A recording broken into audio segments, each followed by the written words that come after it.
Hello everyone, welcome back to the channel. We're back working on my Muncie 4-speed transmission again, assembling it. Where we're going to start first is I want to put this input shaft in. And because of the synchronizer gear here, the shaft won't go in this way. Okay, it can't fit in through the bore, so you got to put the shaft in from the back side, but you got to put the bearing in from this side. Now you could take the snap ring off of the bearing on the outside and put it all through from the inside, but what I'm going to do, because for me it's going to be easier, I'm going to install the bearing in here first. Okay, and it's just kind of a bump in fit. It's not real tight, but it's held in there with the front bearing retainer.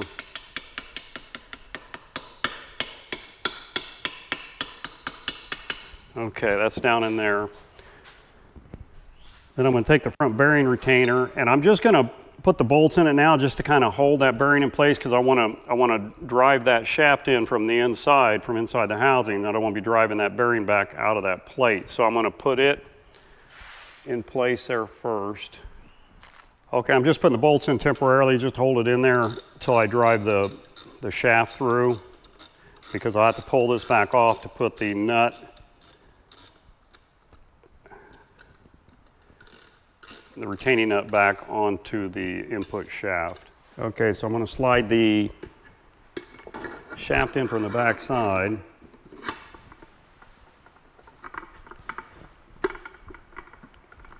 There. And that actually just kind of a bump in fit on that shaft by hand. I didn't have to tap it or anything, and it's in as far as it'll go. So what I want to do now is I want to pull this front snout back off, and then we'll put this lock nut on. Okay. You can see there's an oil drain hole in this shaft for the oil going through that center needle bearing in the inside of the back of this input shaft, and that's to allow oil to flow through and come out and then go back through this weep hole back into the transmission to help lubricate those bearings. What I'm going to do now is, some people say put Loctite on this nut, some people say not to. Some things tell you, and I can kind of show you here before I put it on there, you kind of see where somebody had staked it into that hole. After you get it screwed on there, you take and stake that in, and it kind of locks it on there. So what I'm going to do is I'm going to do the same thing again. I'm not going to put any Loctite on it, and I'm going to bring it down tight. And unfortunately, I don't have a wrench to fit this, so I had to take it off with a pair of channel locks, and I'm going to have to put it back on with a pair of channel locks. So you want to be careful if you do scuff up this little edge here. You want to file it back off when you get done, because that's got to ride against this taper, and it runs fairly close there, and it works kind of like a Labrador seal. Basically, it just runs close enough that it's hard for oil to get past it, so it's going to take the path of least resistance, so it's going to want to run down and go back in this weep hole and go back into the back of the transmission here. This is actually at the bottom of the transmission. So it's just basically it's just a close tolerance fit to keep that oil from wanting to go out that way. I don't know why on some of these transmissions they did it this way, and I think on the newer Muncies they put an actual lip seal on this end, I believe is what I've read, but this particular transmission didn't have it. So my car is a 1971 Corvette, but I think I said earlier that this transmission is actually out of a 1965 Corvette, so there's a few differences between what mine would be and this one is, but it's still a Muncie 4-speed. Still works just fine in my car. It's no big deal. It doesn't make any difference. So it's just, if you're wanting to do a numbers matching car, this would not be the transmission to put in a 71 Corvette. And again, this is left-hand thread, so it may look like I'm trying to loosen it, but I'm actually tightening it down on there. So you torque it down as tight as you can get it. And you can see that where they'd staked it's right back where it was, so I'm pretty sure I'm where I need to be there. So what I'm going to do, I'm just going to take a punch and stake that back in. Okay, so that part's done.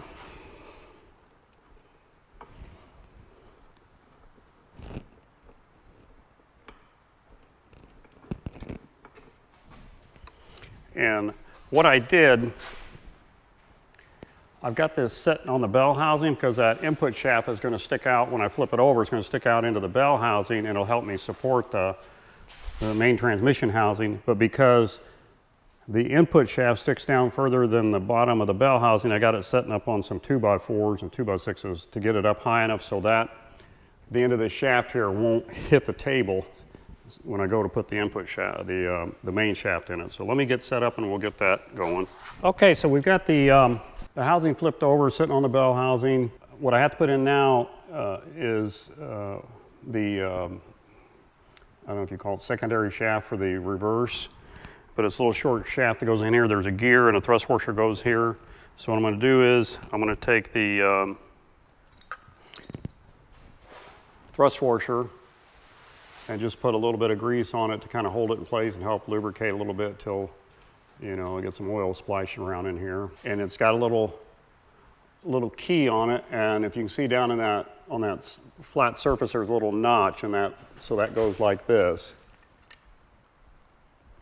And kind of centered up with the hole, and then you have this gear here, and it's got a shoulder on it. The shoulder goes towards the back of the transmission because there's a gear there. I think it's first gear or second. I'm not. I think it's first gear. Rides right in here, so that's why this is cut out right here for clearance for that gear because it's a bigger gear. So I'm going to go ahead and just put a little bit of grease on this face. Doesn't take a whole lot because I put quite a bit on that. And then you just turn it upside down like that, and you have to kind of slide it in there.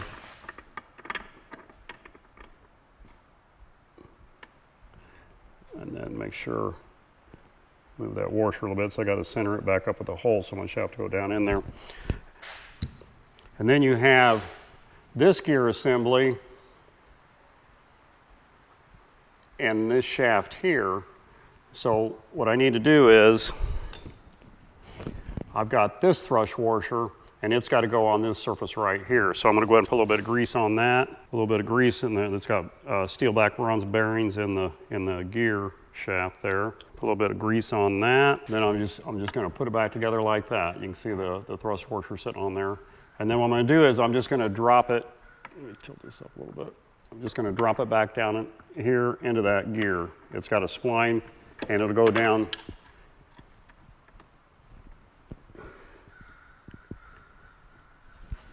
And that shaft fits pretty good in that housing. So what I'm going to do is I got to make sure I have this pin here on top turn the right direction because it's got to fit into, turn the camera here if I can get it.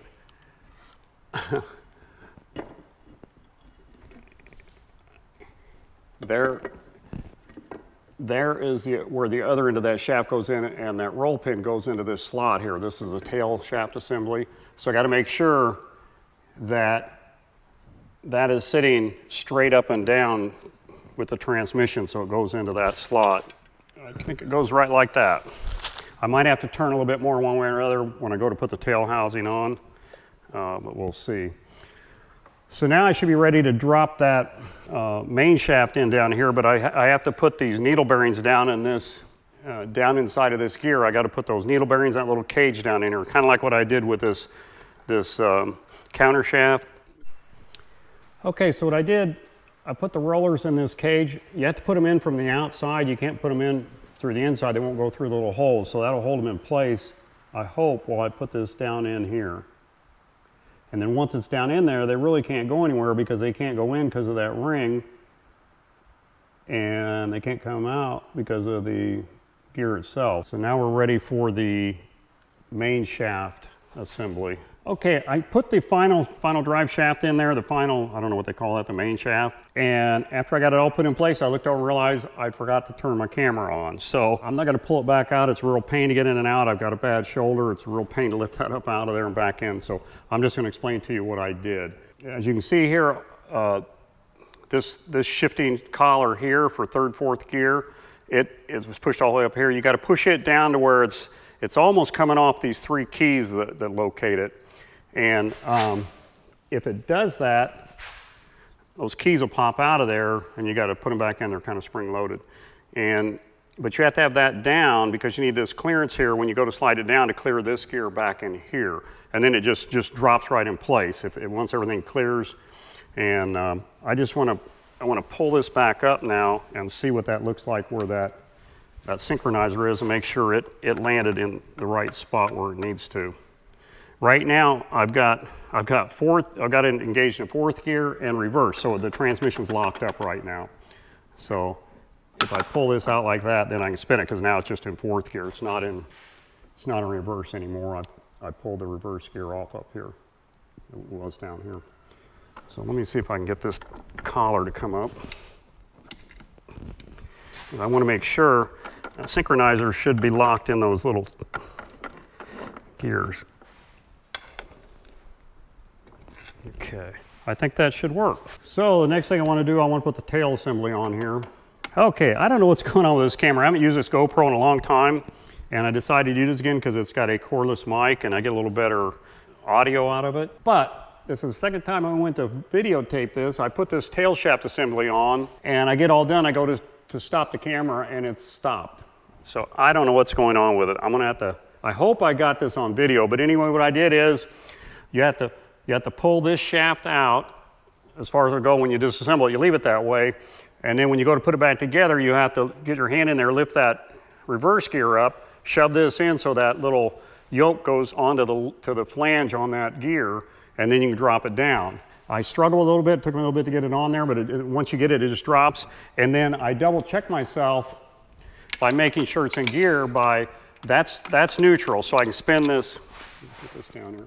Okay, I can spin this shaft. And right now I've got this yoke up so it's in third gear. So if I drop this down and I can feel it lock into place, now it's locked up because I have reverse and third gear engaged at the same time, so it locks the shaft up. And when I go to release it, go back to neutral, it'll spin free again because it's only in third gear. So that tells me I got it put together correctly and it's working the way it's supposed to. So I'm a little frustrated with this camera right now. I'm about ready to go back to my Osmos camera. I like the Osmos because the batteries last longer and it works pretty good audio-wise, but I can't zoom in with it. So sometimes where I have a camera set, I can't get in really close to show you something and it kind of frustrates me. So that's why I went back to my GoPro and also it's got the cordless audio for it. So anyway, let me get the bolts and we'll go ahead and get this tail shaft torqued down on there. Okay, we're going to go ahead and put the tail shaft bolts in. The three on the bottom of the transmission take a 5/8 socket. The ones on the top up here take a 9/16 socket. I don't know why they do that, why they don't make them all the same, but that's the way they do it. So no big deal. And then we'll torque these bolts down. All six of them will get torqued down to 25 foot-pounds. So I don't like to go, on any time I'm torquing something, I don't like to go full torque on the first round. So I will probably torque these down to like maybe 12, 15 foot-pounds, go around, and then go back and do them at 20, 25. I'm afraid if you go all at once on the very first bolt, you might tip it enough that it's, you know, squeezing the gasket weird or something like that. So I don't like to do that on, you know, anything you're torquing down. If it's, you know, like heads go to 65 foot-pounds, don't go straight to 65. I do like 20, 40, and then 65 or something like that. Just kind of sneak up on it so you don't mess up a gasket or cause something to happen. Okay, those are torqued. Now I'll just clean up my mess, rid of all this excess gasket making material. So that part is done. So now what I need to do is I can go ahead and put the bearing retainer on the front of the transmission and then put the shift forks with the shift plate back in here, and then we can put the shifter and all the shifting rods and everything back on there. Okay, so I'm putting the bearing retainer shaft on here now. Your gasket set comes with two gaskets. There's a thin one and a thick one. So you want to tap this down in place where it's going to go, and then you want to try a gasket in there. If it slides in there like that one does, that's too loose, okay? This one here won't go in, so that's a gasket I need to use. You want something that won't go in there. I mean, it just barely, if you can force it, you might be able to get it down in there, but it's not going to go in there. So that's what you want, so it takes up the play without leaving too much play in the bearing itself. So let me pop this back off, and then we can put that on. Okay, so I need a thicker one. And you got to watch this notch right here. Got to clear that hole at the bottom of the transmission so the oil does get into this bearing, comes down here and weeps back out, or it comes through this weep hole, will go back down and go down in there. So let's get that lubed up here with some of this gasket maker. I think I'm just going to put it on the gasket itself.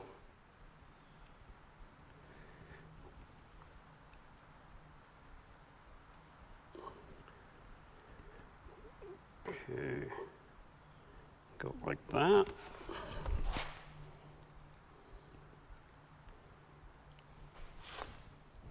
I think I'm going to put the gasket stuff on this side, on this. Okay.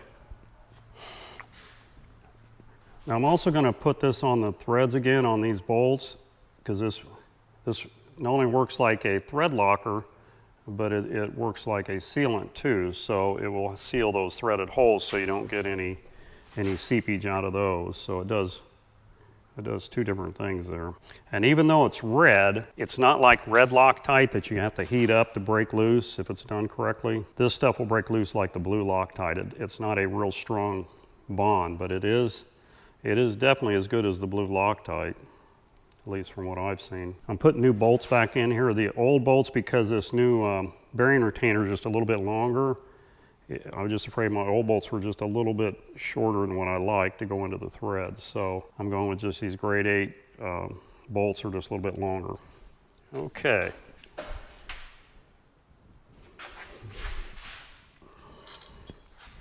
Besides the Loctite, I'm going to put these retaining tabs on this thing. So let's see.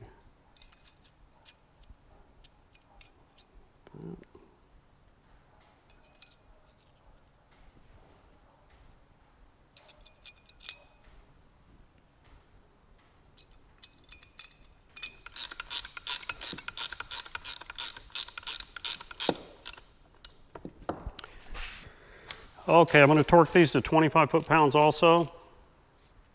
So again, I'm going to start out at 15.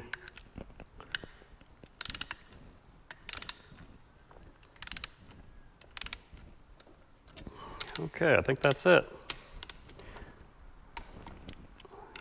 Just go around, check them one more time.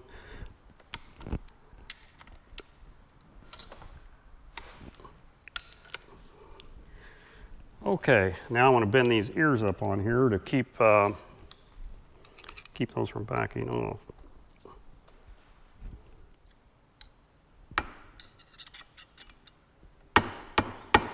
And that'll lock them on there. Okay, so the last thing we need to do now, or one of the last things we need to do, still got to put the shifter on, but as far as the transmission itself, we have to put the cover plate back on with the shifter forks and everything in it. So, and one other thing I need to do, they recommended leaving this seal out till you got everything done, because it's easier to push it down on there than to put it in there and then try to shove the shaft through it. So I need to do that too. This stuff around the outside of that.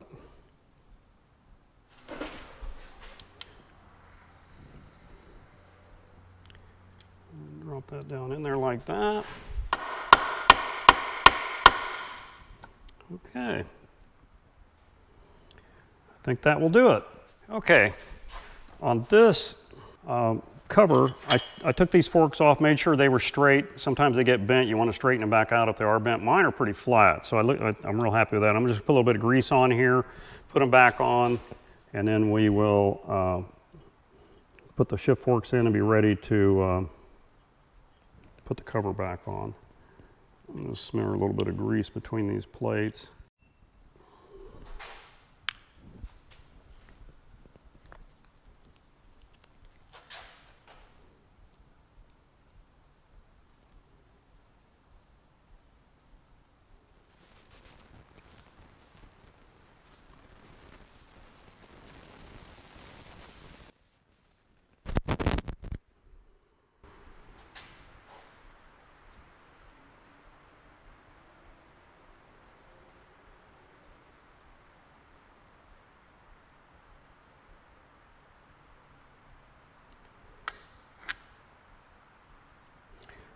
Okay.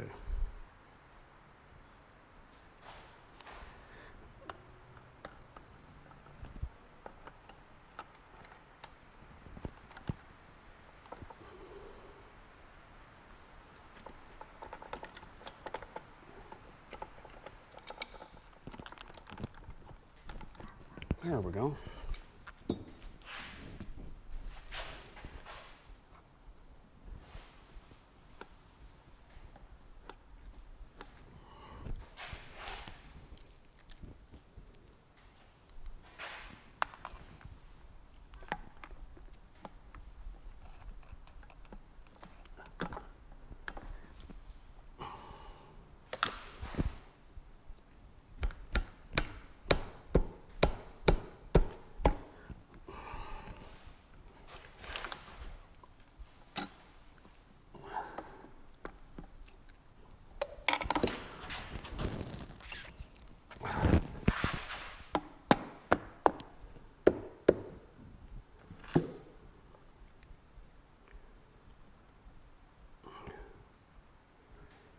Okay. Now I'm just going to put a little bit of this stuff on the threads.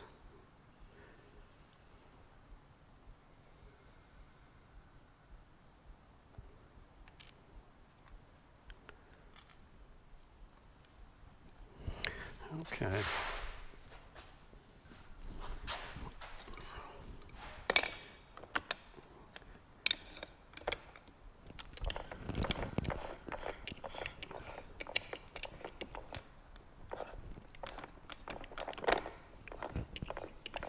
Fourth.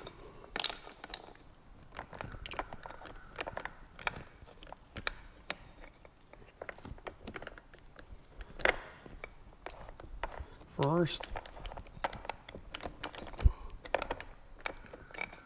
And second. Okay. By Jove, I think we got it.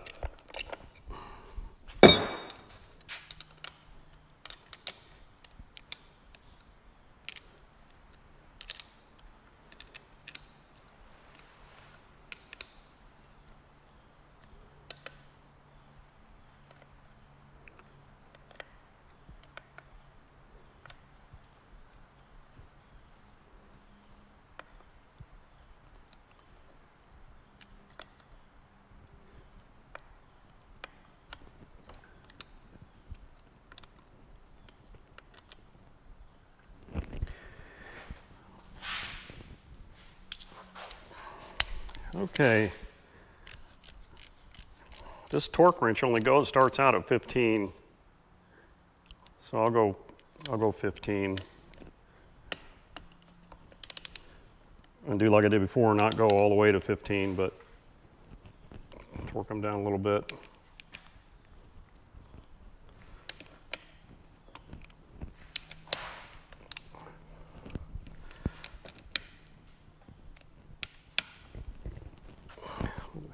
Okay. Now I'll go up to 18.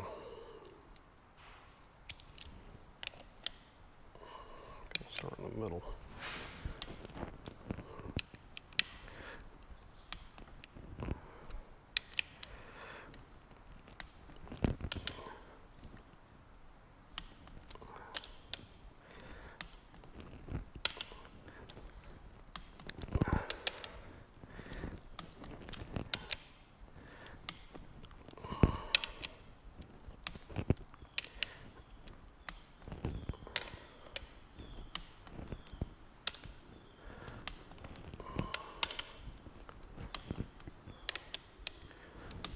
Okay, so those are done. Now I can clean up my mess, all this stuff. And the last thing I have to do is put the shifter back on here with all the shift rods and linkages. I've got a Hurst shifter on here, and they're a really nice setup. They're really easy to set. And I bought a upgrade kit for the shifter.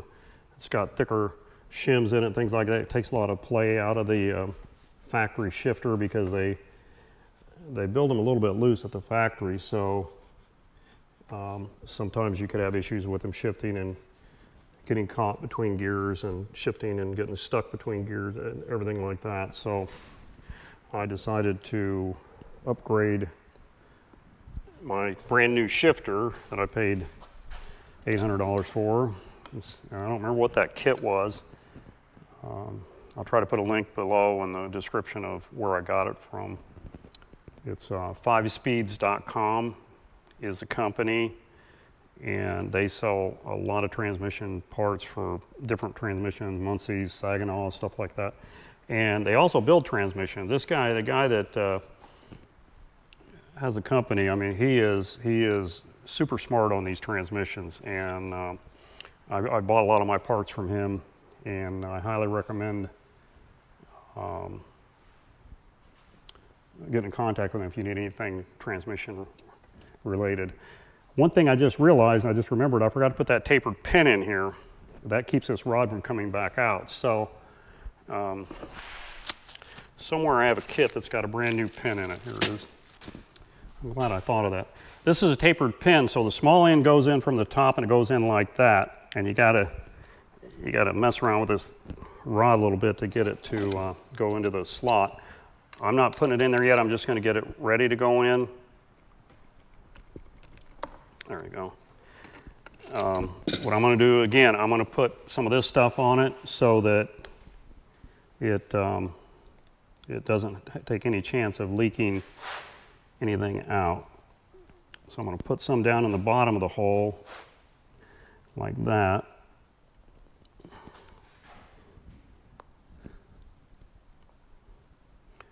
Work it up in there a little bit. And then I'm going to put some on the top of the pin like that.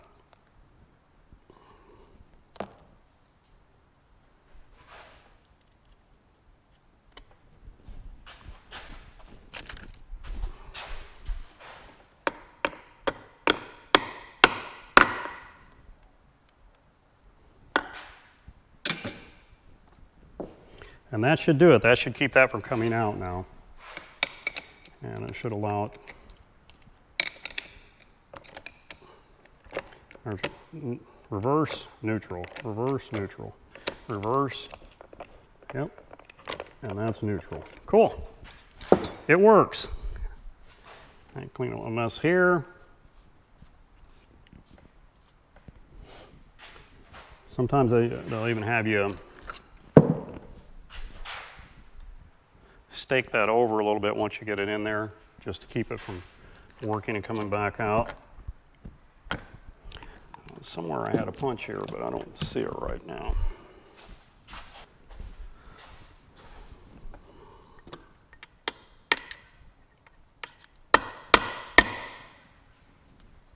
That feels pretty tight.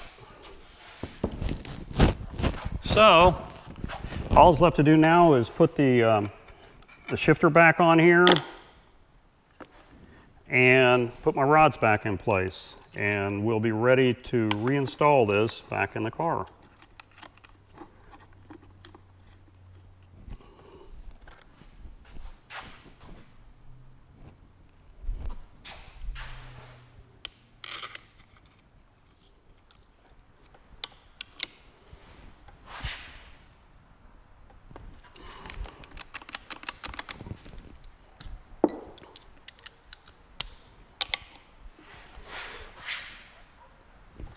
Okay, Now you can see I've got this locating pin in here. This locates all three of these in the neutral position on the shifter. So when you put your arms on, and I've already got these preset because I had them on here, you know, I've used the transmission. So all I need to do is put this back on like that. These two arms are in neutral right now, so I know this should fit right in there perfectly with my pin and bushing.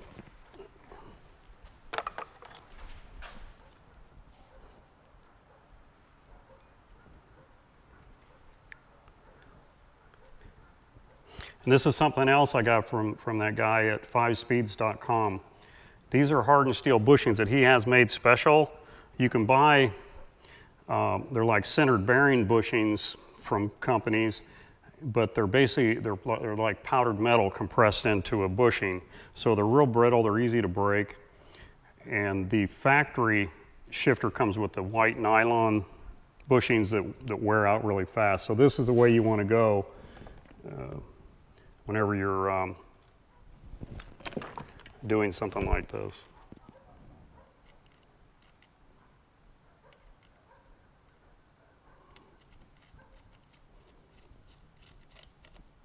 Okay. Now because this one has to go in from the top, I have to pull this out and actually shift this lever over to get this past there. Okay. But I know that's still in the neutral position. I can see my hole down in there. So what I need to do, and I'm just going to put just a little dab of grease in here and in here. Not a whole lot. And that goes in there like that. And then where that's at right now, that should just fall right down in that hole. See, that just drops right in there. So I know this one's, I know they're set because like I said, I already set them, but anyway, that's how it goes. And then this is a spring-loaded clip, so when you put it through, there's a hole in the center of that pin. When you put it through there and it pops through, it's got spring pressure on it, plus it's curved up a little bit here on the end so it can't slip back out. This one's a little bit of a pain to do because it's underneath. So try to put that through from the front.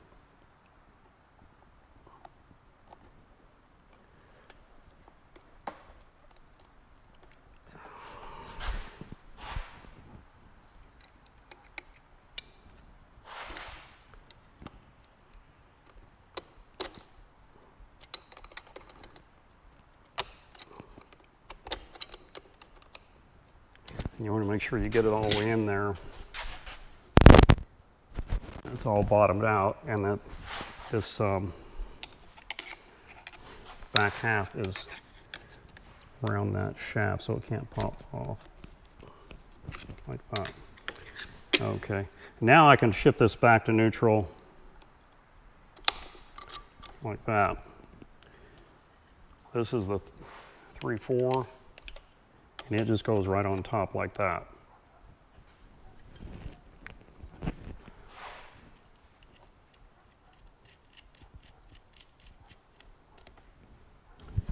Okay, and again, I got to put a bushing in there, so I'm going to put a little bit of grease on it.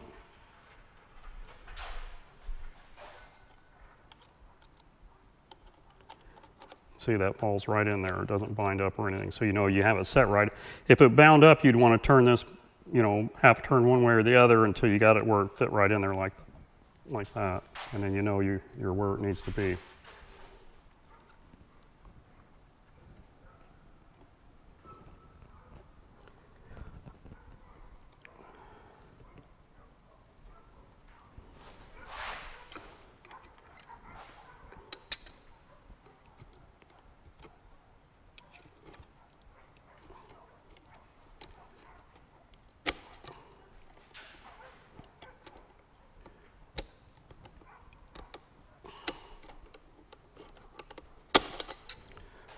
There we go. And now reverse.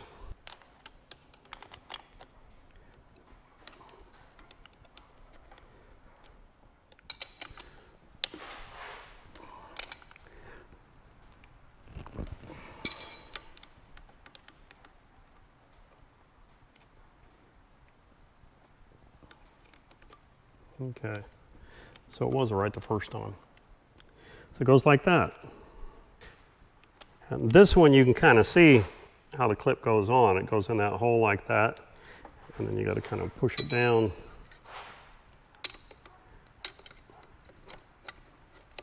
And get it to pop in place.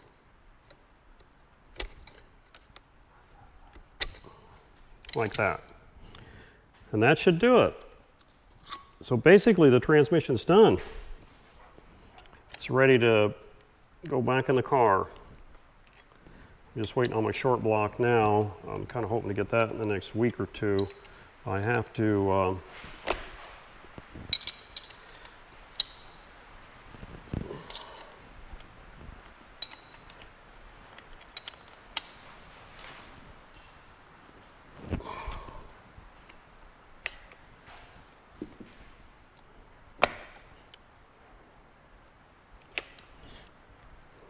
there's third.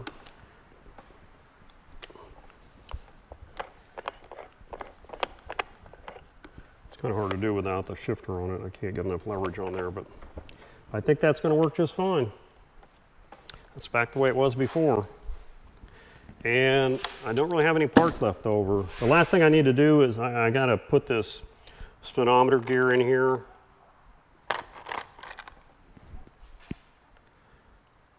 And I think for now I'm going to use that GPS box. I don't know. I'll decide when I get to that point. But right now I'm kind of leaning towards just putting this in so it is back together the way it's supposed to be.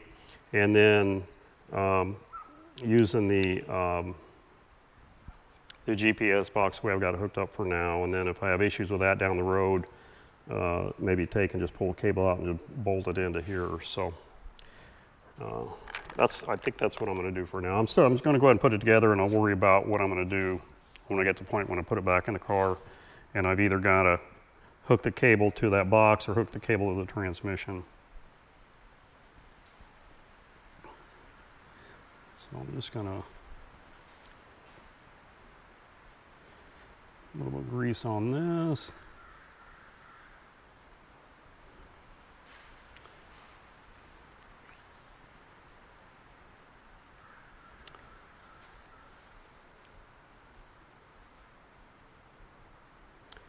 Okay. Oh, doggone it. I grabbed the wrong one. I need to do this one. This is a 17-tooth gear, and that should work out for me, I think. It's going to be close. It should be either right or within a mile or two of being correct. So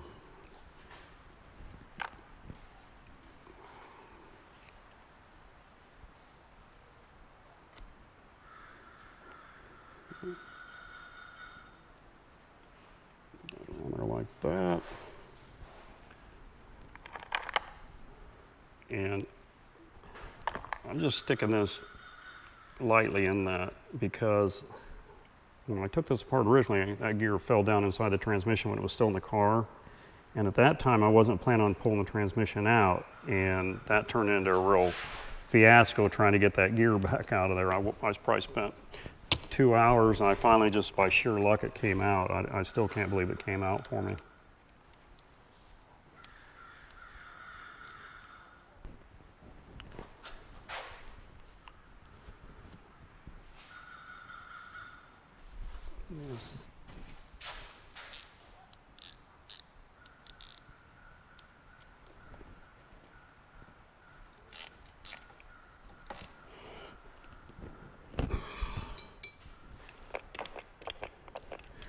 Okay, let me see if I can get this in a gear. There we go. That's spinning and I can't stop it. So that's good because before I could stop it. So I think that fixed it. Cool. Okay, so that's the transmission. Got a ton of tools to clean up here now. But that takes care of putting my Muncie 4-speed back together. So I appreciate you guys watching. And hope you enjoyed some of the mistakes I made along the way, and Little oops. But like I always say, hope you have a great day, and we'll see you on the next video.